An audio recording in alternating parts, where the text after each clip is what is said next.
Tá certo.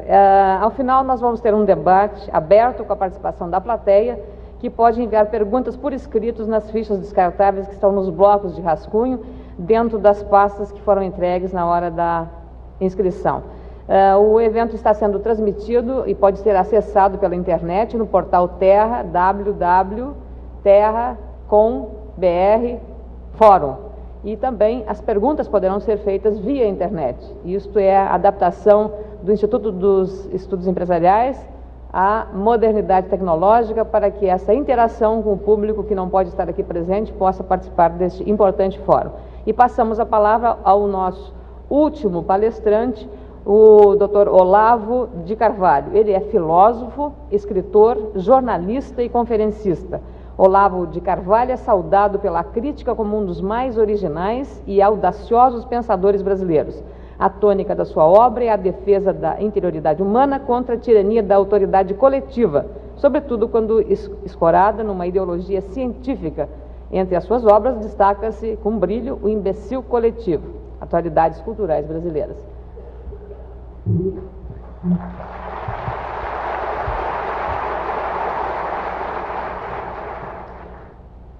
Não só desde que eu cheguei aqui, mas já há vários dias eu tenho notado que a discussão e a meditação sobre os 500 anos de história do Brasil tem tomado, quase que espontaneamente, a forma da pergunta: o que há de errado com o Brasil? E esta pergunta, por sua vez, toma a forma de uma discussão da política econômica presente, dos problemas econômicos presentes. Eu diria que o que há de errado é precisamente isto. Nunca houve na história um país que, ao meditar sobre 500 anos de história, se concentrasse nos erros do presente. Isto mostra uma certa alienação, ou uma defasagem de foco, um fenômeno que em fotografia se chama paralaxe. Paralaxe é o desvio entre o foco por onde você olha e a lente objetiva. Um desvio entre o que você está vivendo e o que você está sabendo.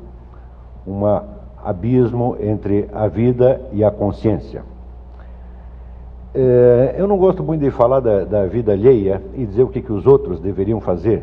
Por isso, mais comodamente, eu prefiro enfocar em 500 anos de vida intelectual e falar da minha própria classe, a classe a que eu pertenço, que é a classe letrada. A função desta classe letrada é simplesmente produzir luz, é iluminar o caminho e dizer o que está acontecendo, não necessariamente o que se deve fazer.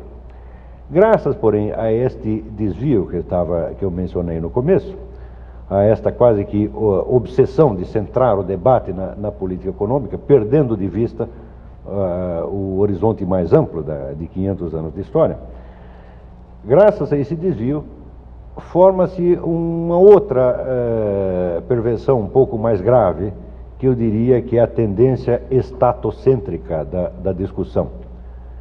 Toda a nossa classe acadêmica, a nossa classe letrada, os nossos escritores, jornalistas, quando discutem o que quer que seja, discutem sempre do ponto de vista do governante que toma decisões. Todos nós somos planejadores públicos, todos nós somos ministros e todos nós somos presidentes da República. Ora, essa discussão é fingida, porque nenhum de nós é presidente da República. Nenhum de nós está na posição decisória. Você raciocinar a partir de uma posição que não é verdadeiramente a sua é a definição da alienação. Portanto, eu diria que toda a nossa discussão presente ao longo dos últimos meses tem sido totalmente alienada. Nós somos milhares de pessoas letradas falando como se fôssemos governantes. Eu recomendaria precisamente o método contrário, quer dizer, nós raciocinarmos a partir da nossa efetiva realidade, ainda que seja limitada. Seria uma espécie de método autobiográfico. Então eu sugeriria que os intelectuais pensassem não por que o Brasil deu errado, mas por que ele mesmo deu errado. Por que a atividade intelectual deu errada, tá certo? Ou o que ele está fazendo a menos. Observando a vida intelectual brasileira há mais de 20 anos, eu nunca vi nenhum debate sobre isso. Eu nunca vi professores se reunirem para ver o que eles podiam fazer concretamente para melhorar o nível do ensino que eles transmitiam. Mas eu vi milhares de...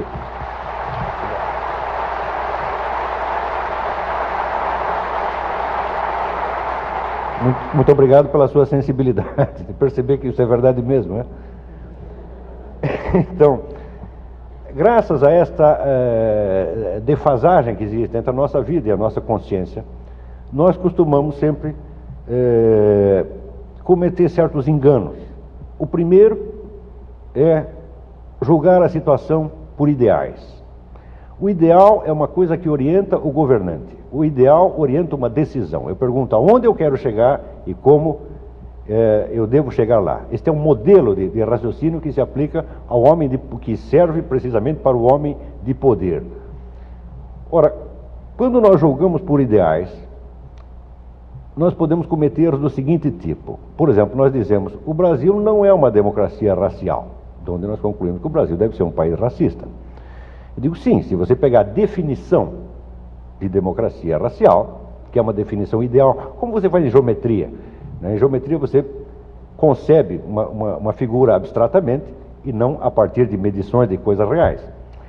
Então, esse tipo de raciocínio geométrico cria um conceito de democracia racial, conceito ideal, em seguida compara o Brasil com esse conceito e chegamos à conclusão de que o Brasil é um país racista. Ora, o que aconteceria se, em vez de compararmos o Brasil com o conceito ideal, comparássemos o Brasil com outros países? Nós veríamos que, de fato, nós não somos uma democracia racial, mas nós somos aquilo que no mundo mais se aproxima desta ideia. No entanto, nós julgando o Brasil a partir de ideais e nos condenando a partir desses ideais, nós demos uma chance a que o presidente Clinton, no seu discurso em Kosovo, dissesse a seguinte coisa: o exército americano é um exemplo de integração racial. Fomos nós que o deixamos dizer isso. Exemplo de integração racial somos nós, mas nós tanto temos nos condenado e nos julgado por parâmetros ideais que hoje ficamos de cabeça baixa e, como bem ressaltou o Genuíno, em vez de nos orgulharmos daquilo que criamos socialmente, ao contrário, nós nos envergonhamos e agora permitimos que o exército americano é que seja o grande exemplo de integração racial. Um outro desvio de raciocínio é julgar por topoi, ou lugares comuns. Topos, em grego, quer dizer lugar. O lugar comum, vamos dizer, é uma expressão de uso e de funcionamento automático. É uma palavra que basta você falar e suscita uma reação automática na alma do ouvinte. Como se a relação entre palavra e alma é direta, não passa por um objeto que está referido fora da palavra. Por exemplo, se eu digo a palavra opressão, todo mundo sabe que é uma coisa ruim. Se eu digo uma palavra bem-estar, todo mundo sabe que é uma coisa boa. Pouco importa se existe opressão ou bem-estar na realidade. Praticamente toda a nossa discussão atual se dá por topoi ou lugares comuns. O tempo todo, você vê na imprensa cultural, na universidade, nas discussões acadêmicas, nós vemos o constante recurso a lugares comuns não analisados. Ora, os conceitos científicos, os conceitos em ciências sociais e em filosofia política, eles nascem da análise dos lugares comuns.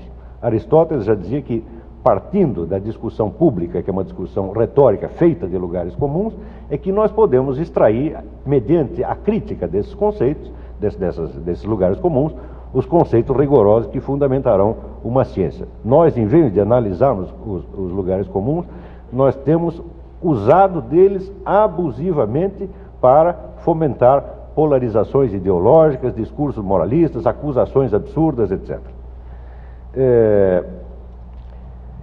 Em função de tudo isso, a nossa classe letrada, evidentemente, tem uma insegurança muito grande, porque ela não sabe distinguir entre o que é o seu estado anímico e o que se passa no mundo objetivo. Em função desta própria insegurança, mais funda ainda é a sua tendência de se apegar a formulações ideológicas mais simplistas, e não apenas ideológicas, mas também morais. Quando você se sente mal e se sente culpado, a primeira e mais brutal e mais grosseira forma de alívio que você busca é acusar um outro. Não existe ninguém que sinta mais profundamente e mais pateticamente a emoção da indignação do que um gangster que tenha sido enganado pelo seu sócio, justamente porque ele está culpado. Então, toda a nossa discussão moralista dos últimos 10 ou 20 anos reflete, para mim, a total alienação das classes letradas. Em função desta alienação, por exemplo, nós entramos às vezes em raciocínios circulares sem perceber a armadilha onde estamos entrando. Agora, por exemplo, no discurso do vosso governador, eu ouvi o seguinte raciocínio, que o poder público tem de controlar uma parte da economia, mas que o poder público, por sua vez, tem que ser controlado pelo público. Mas o poder público já não era o poder público?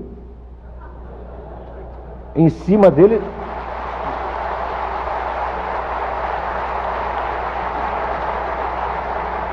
Em cima dele temos de ter um outro. Quem seria este outro acima do Estado? Seria, aspas, a sociedade civil. Não, mas quem é a sociedade civil? A sociedade civil organizada. Então são ONGs, né? Um monte de ONGs. Então acima do Estado existe o poder das ONGs. Mas as ONGs são financiadas por quem? Pelas grandes empresas e pelo Estado. Então tudo isso funciona num círculo vicioso que só pode alimentar a confusão. Então, isso é simplesmente falta de clareza. Eu não atribuo a mais mínima intenção ao Olívio Dutra, que é obviamente um homem honesto. Isso transparece no rosto dele, é incapaz de roubar uma caixa de fósforo. Mas é bem capaz de se enganar e de fazer um desses raciocínios circulares. Né?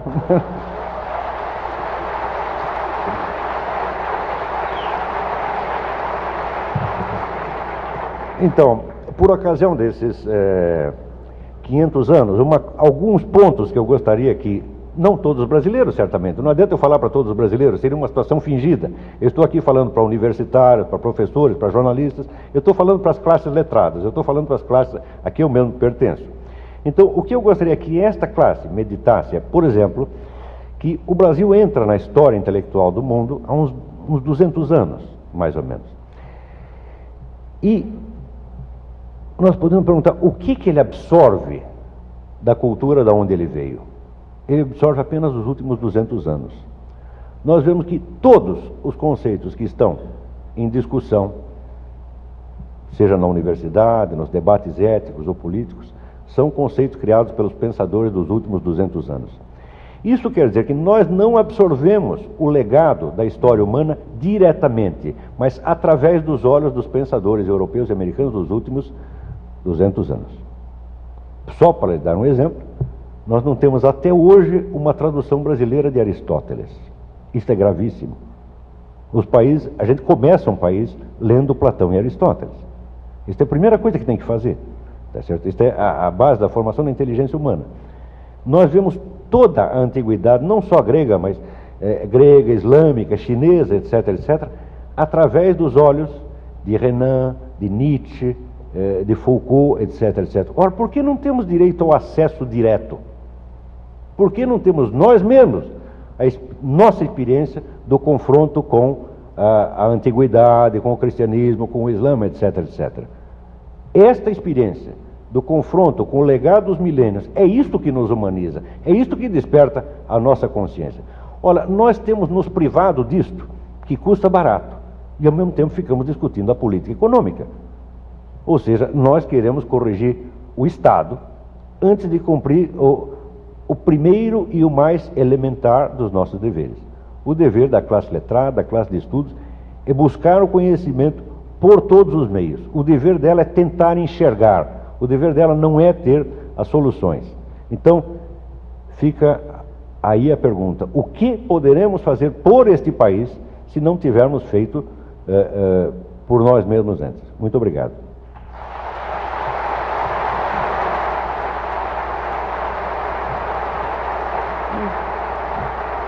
A pergunta agora é para o Olavo.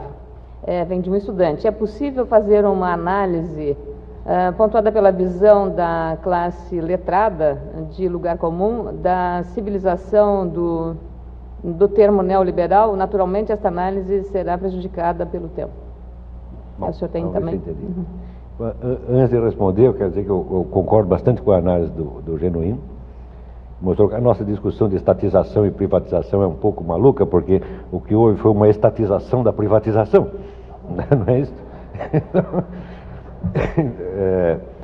Com relação ao termo neoliberal, esse é outro termo que tem sido usado como um topos, como um lugar comum e não como um conceito. Se nós tentarmos espremer esse lugar comum para obter dele um conceito rigoroso, nós veremos o seguinte: rigorosamente falando, o termo neoliberal expressa uma estratégia mundial que abrange abrange um lado econômico, um lado político, um lado cultural.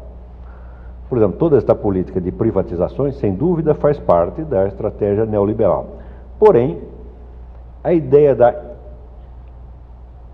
defesa de minorias também faz parte da estratégia neoliberal, e aqui ela é bandeira da esquerda, que é contra o neoliberalismo. Portanto, quando a esquerda fala em neoliberalismo, ela está falando contra uma parte do neoliberalismo.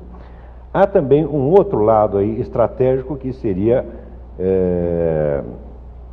vamos dizer, a iniciativa de certos poderes multinacionais contra as soberanias nacionais. Isso de fato existe, sob certo ponto. Porém, um dos instrumentos preferenciais para isso é justamente excitar minorias contra o poder central. Isso eu acabo de ver na Romênia, por exemplo. Voltei de lá, você tem uma minoria húngara que os países mais ricos da Europa enchem esta minoria de dinheiro para que ela, no mínimo, faça uma revolução daqui a alguns anos. Isso é uma maneira de quebrar a soberania romena. Ora, a defesa destas reivindicações de minorias é, no Brasil, assumida justamente pela esquerda que se diz nacionalista. Então isso é uma confusão enorme. Tá? Eu não estou falando nem contra nem a favor, mas eu estou fazendo só um apelo, tá certo? Um apelo que na década de 30 foi feita por Ortega y Gasset, nos meses que precederam a Revolução Espanhola. Ele fez um apelo assim: em nome de la nación, claridade. Então é o que também precisamos dizer: claridade, clareza. Nós precisamos entender essas coisas, tá certo? Para não continuar raciocinando por estereótipos explosivos. Não sei se me expliquei. Como nós não recebemos ainda... Tem alguma pergunta, terceira? Bem, temos uma limitação de tempo, mais 15 minutos. Posso fazer uma nota? Pode? Vai no livro. Esse conflito mencionado pelo Eduardo, nós precisamos nos resguardar de ver isso aí de uma maneira esquemática, como se fosse assim, conservadores e progressistas. Porque os jesuítas entram na coisa como uns utopistas reformadores, tá certo? Seriam progressistas, entre aspas, para a época, porém totalitários. Dominaram toda a educação em Portugal e sufocando outras ordens religiosas, inclusive liquidando com a famosa Escola de Coimbra. A Escola de Coimbra, exatamente, a Escola de Coimbra era assim, um grupo de filósofos fantásticos, que no pleno século XVI eles falavam em economia de mercado e até em física relativista. E tudo isso acabou em Portugal. Não graças propriamente a um conservadorismo, mas a um reformismo utopista mal dirigido, porque assim, de tipo totalitário mesmo. Exatamente. A próxima pergunta é para o Olavo de Carvalho. Ela vem de Daniela Tumeleiro. O que o senhor acha da opinião do governador Olívio Dutra, que acha que o lucro é algo egoísta? Olha, o governador, vocês me desculpem, mas o governador disse que se sentiria muito constrangido de dirigir uma empresa que desse lucro, e eu me sentiria constrangida de dirigir um Estado que desse prejuízo.